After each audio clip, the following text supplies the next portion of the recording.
Tono nyo lang, tono lang. Itayas ito.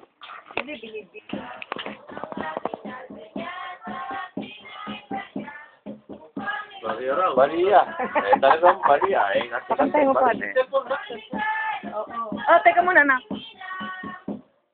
Ito yung kasama yung MP.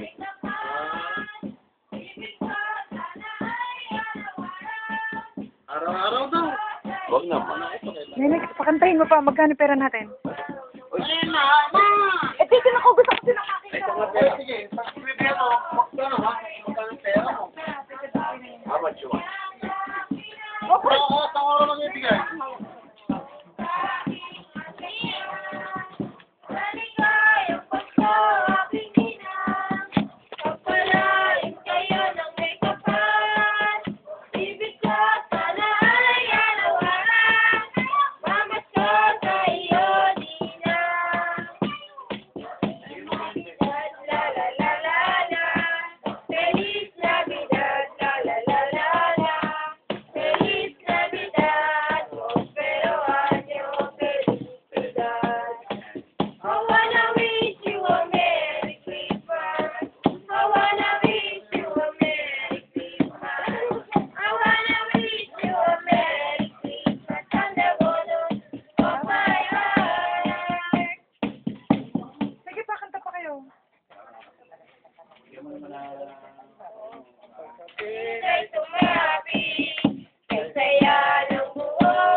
pwede. Yay! Noodles tayo! Ne? Kulang ito. Ano ka? Dagdagan mo ate ito. Ano ka? Hindi ba nung kumakanta din ako ng ganyan na ng ate?